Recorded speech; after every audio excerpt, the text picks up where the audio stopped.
नमस्कार प्यारे बच्चों, कैसे हो बेटा? सभी अच्छे हैं ना?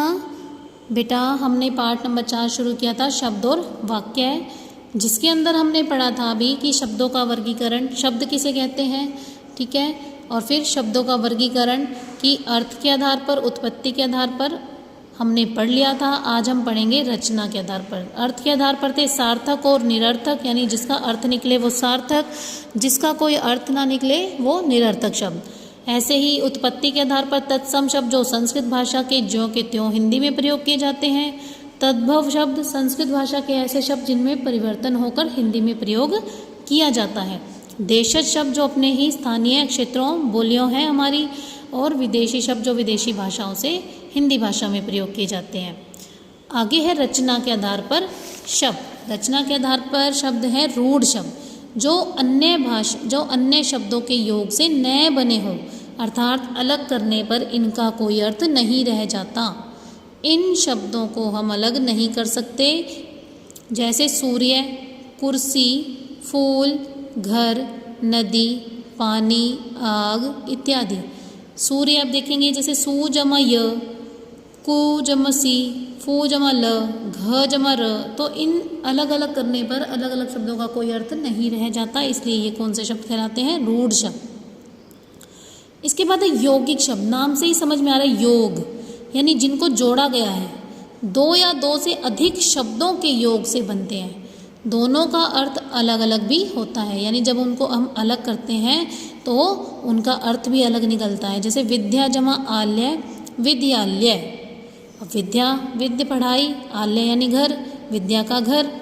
विश्राम जमा आल्य, विश्रामालय जहाँ पर विश्राम किया जाता है। देवालय यानी देव जमा आल्य, देवताओं का घर। इसलिए इनका अलग अलग मीनिंग निकलता है और तीसरा भी मीनिंग निकलता है, ठीक है।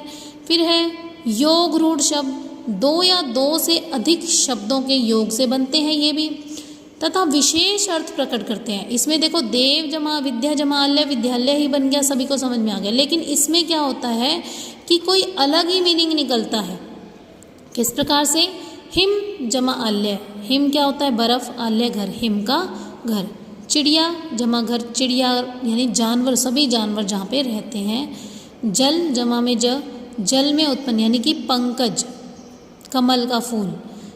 इसके बाद है आता है हमारा प्रयोग के आधार पर, ठीक है। चौथा जो शब्दों का वर्गीकरण किया गया वो किया गया प्रयोग के आधार पर, विकारी तथा अविकारी। इसके अंदर क्या होता है कि विकारी शब्द किसे कहते हैं? इन शब्दों में लिंग, वचन, काल आदि के आधार पर परिवर्तन हो जाता है। काल होता है समय, लिंग यानी कि स्त्रीलिंग या पुल्लिंग, वचन यानी संख्या के अकॉर्डिंग, काल यानी समय के आधार पर परिवर्तन हो जाता है। इसके 4 प्रकार हैं। संज्ञा, सर्वनाम, क्रिया और विशेषण विकारी शब्द कहलाते हैं।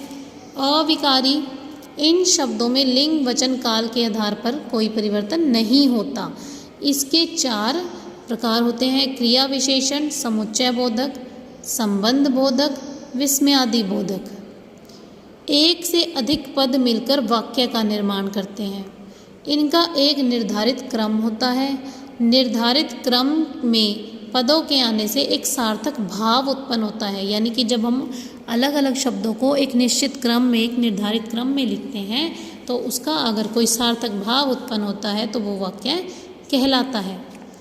जैसे अनिर्धारित क्रम या निरर्थक वाक्य, अगर हमने कोई क्रम से ना लिखा, विभिन्न शब्दों को इसी प्रकार अलग ऐसे ही जोड़ दिया और उसका कोई निरर्थक वाक्य बने, हमने किया पर घर स्वाध्याय आज, इसका कोई मीनिंग नहीं निकल रहा, सार्थक शब्द, सार्थक वाक्य नहीं बन रहा ये।